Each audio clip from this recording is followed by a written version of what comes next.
Welcome to another Airbrush Asylum video. In this tutorial video I'm going to show you how I airbrushed some skulls with smoke flames using some templates by AirShot stencils,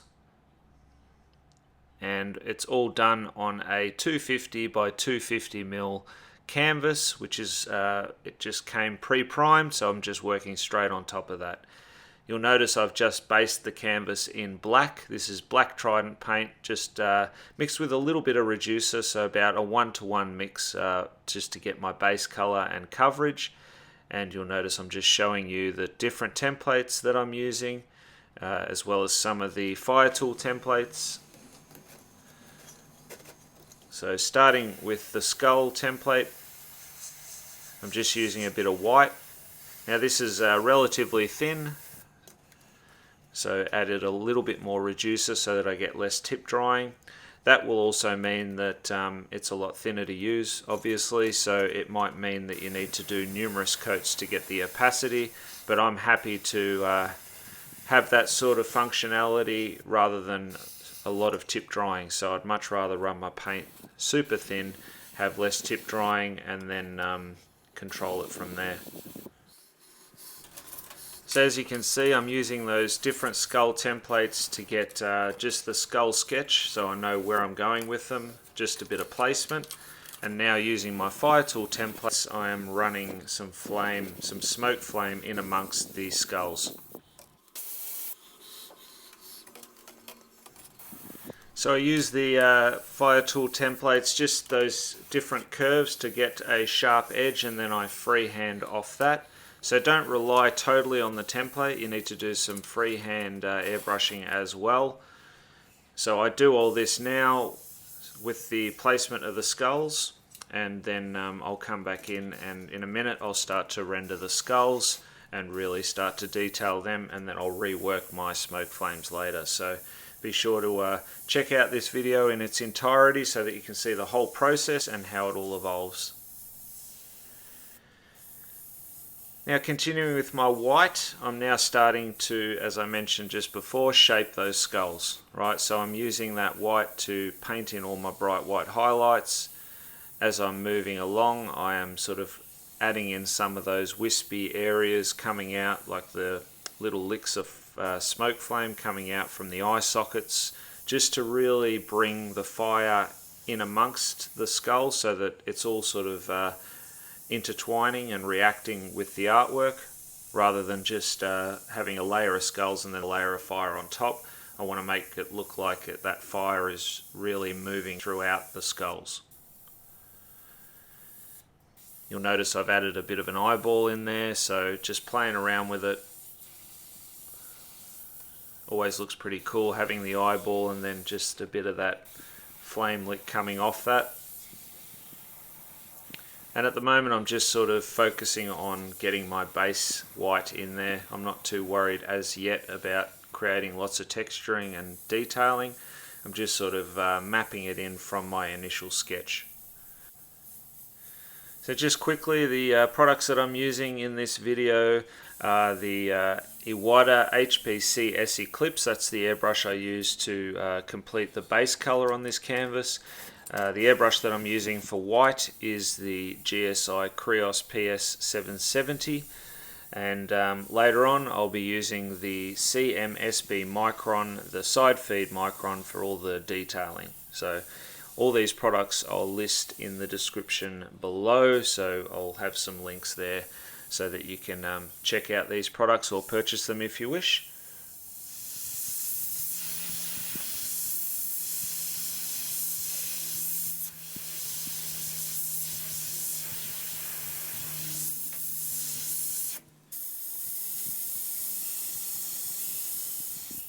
So you'll notice that I'm varying my height, so further away for those softer highlights, just to build a softer highlight on the actual skull, so mainly on the cranium section, and then up closer for the detailed areas, so like putting in the teeth.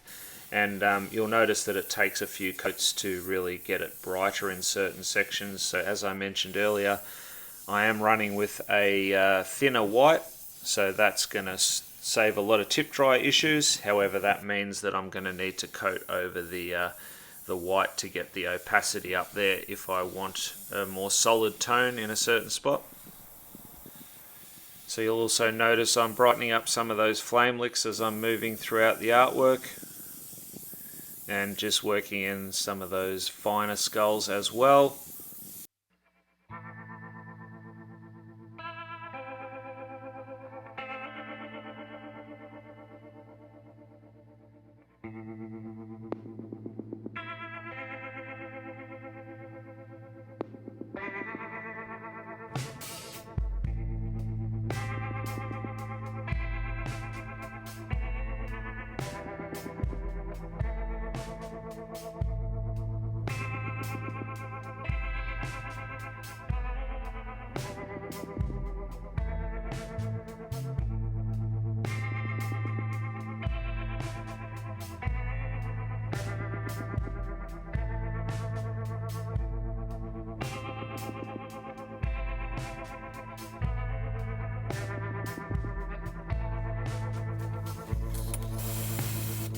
Okay, so I want to start adding some texture to the skulls. I'm going to do that now and going to build the texturing as I go along. So using the texture template and the white that I still have in my gun, I'm going to start to lay a bit of texture down within each of the skulls, and then I'll further detail that as I go along. With the texture template, I lay it flat for a sharp texture. I also move it when I'm spraying through it for a bit of a distorted texture, and then I lift it up off the surface and spray through it, and that's going to give me a lighter texture. Okay, now using my fire tool templates, I want to eliminate some of these areas that I wasn't happy with what was drawn out from the template. So just using my existing black, I'm just going to erase those. So that's the beauty of this particular design. You can always go back to using that initial black and erase anything that you're not happy with. So now I am switching to a transparent black, and this is mixed up of transparent base with reducer, and then I've added black to that.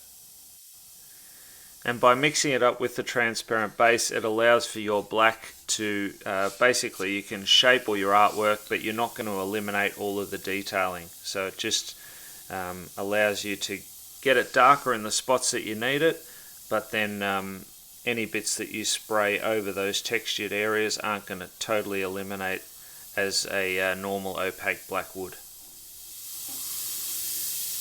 And you'll notice that I'm up nice and close now. I want to get some real sharp defined edges, and I want to really start to detail the artwork.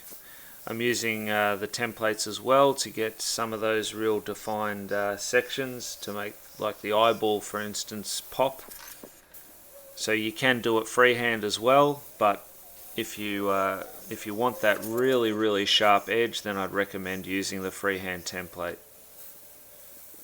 You just don't want to rely on templates, so you want to have a mix of using a template as well as freehand airbrushing.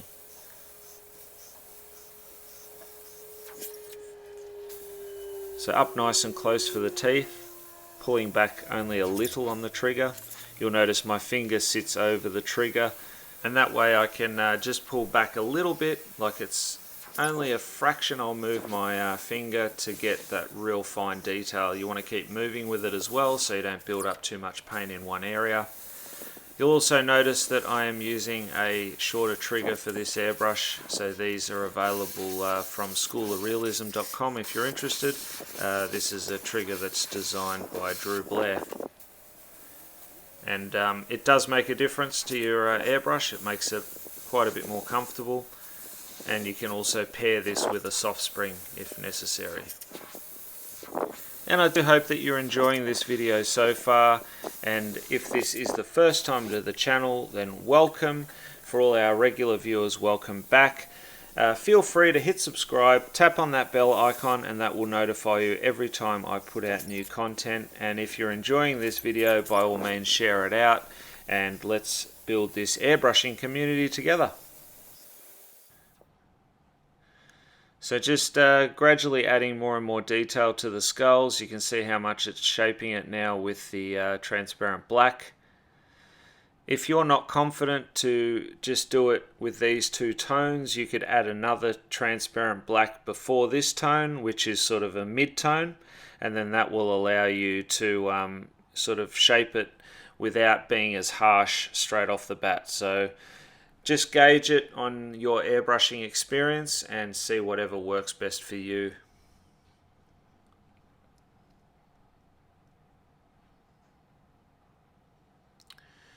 Also coming in with these smaller skulls and rendering them as well.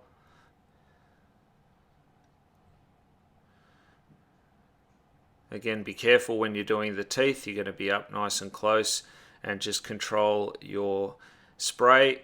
So pull back less on the trigger so that the paint doesn't spider out on you.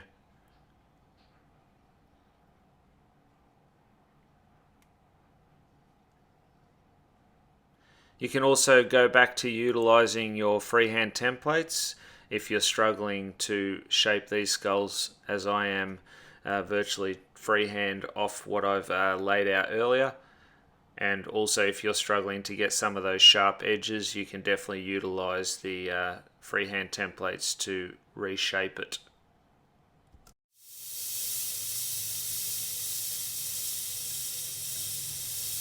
Okay, so now that I'm done with that transparent black, I'm going to come back in with white.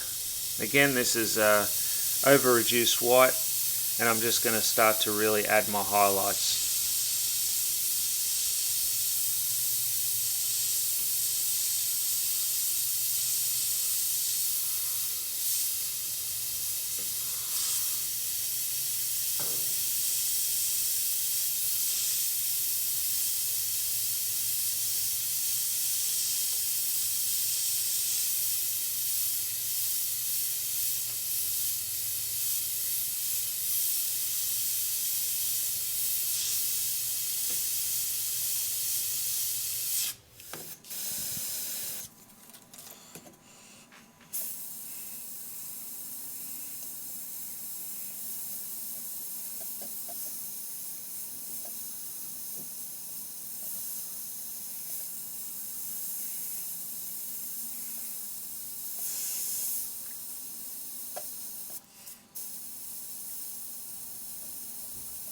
So as you can see, I'm working nice and close now, and I might go over a section 2 or 3 times to really get the opacity there.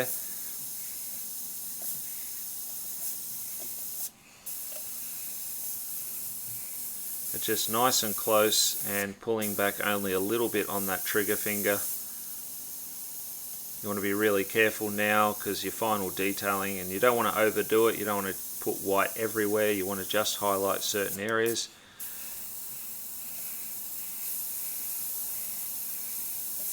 I'm also going to continue to build the texture and start to integrate some of those smoke flame licks as well.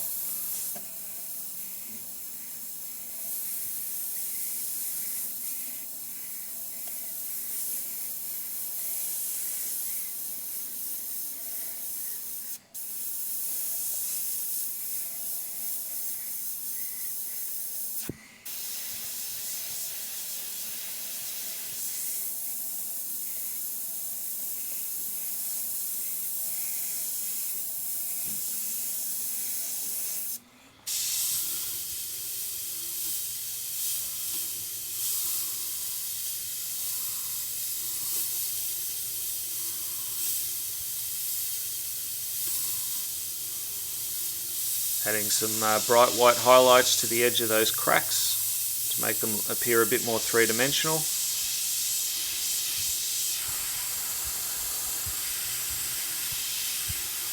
And you can see by brightening up some of those flame licks, you're getting that sense of transparency.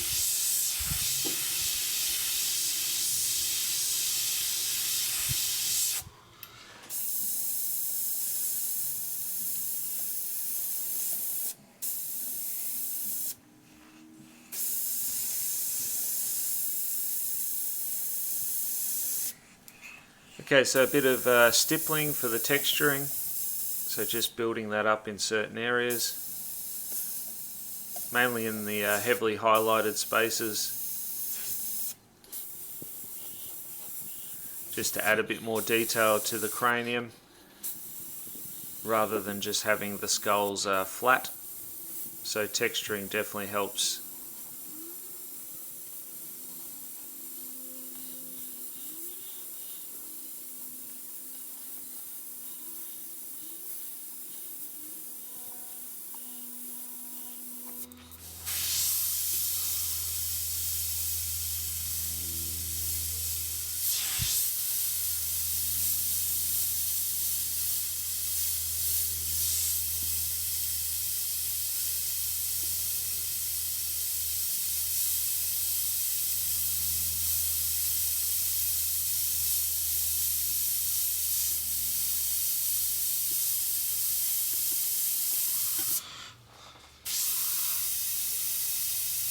Up nice and close for the teeth, and just hitting certain areas to create those highlights.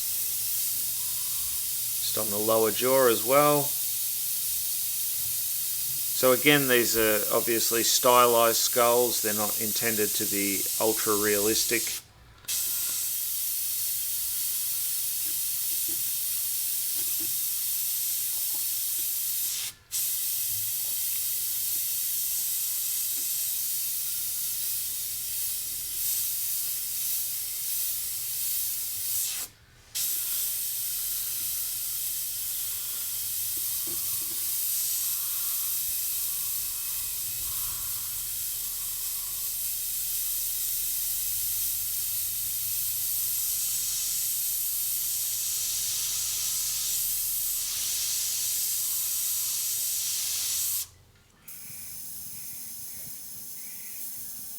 So you really want to take your time with the highlights. So just like anything, when you come up to the final detailing, you want to sort of really be precise with it and only add it in where it's necessary. Don't overdo it. So less is more. Even if you sort of do one layer and you have a look at it and then revisit it, you know, that's also a good little tip. But it saves you having to go back and fix things later by doing less at the start, and then you can always add more if necessary.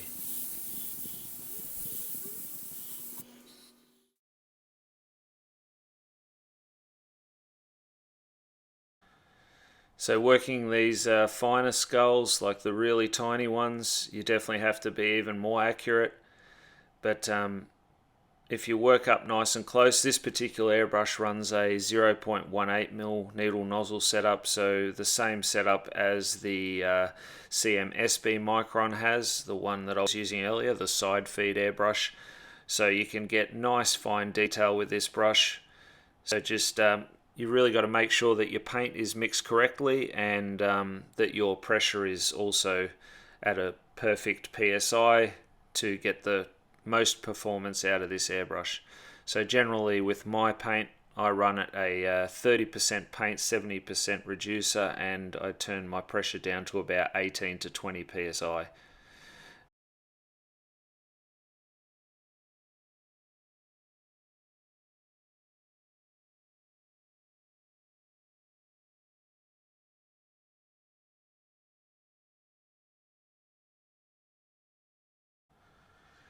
So a bit more texturing on the craniums there as well. So even though they're smaller skulls, doesn't matter, I'm still adding in all those little details.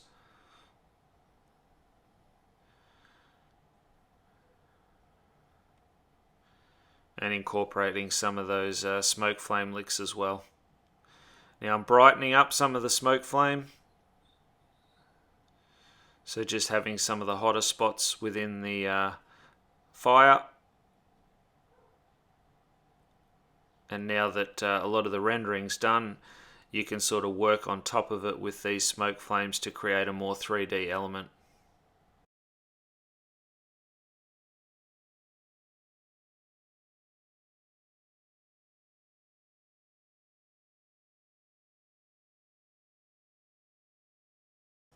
Okay, so adding a few extra embers here and there just to finish off the design.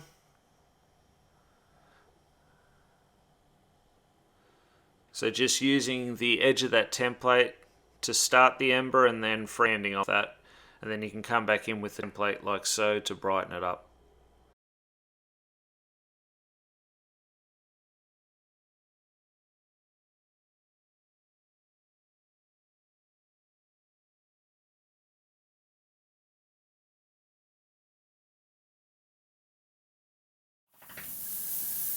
Okay, so I just thought I would add the cheekbone on the other side for this skull.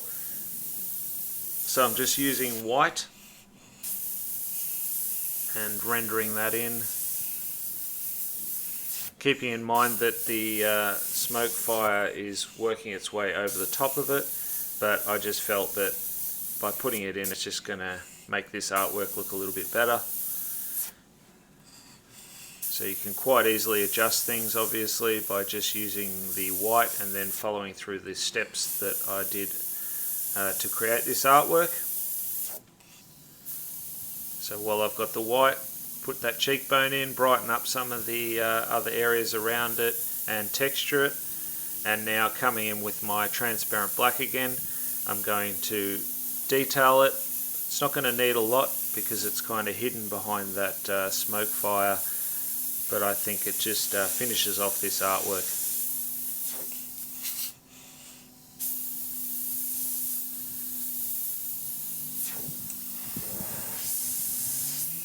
So almost done with the detailing there. A few final little bits and pieces just to sharpen it up.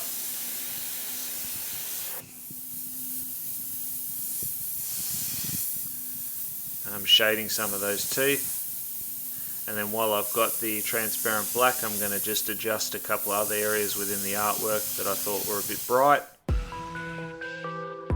Okay, so here we have the completed canvas. So all the artwork is done. So you can see all of the texturing, the highlights, and all the detail.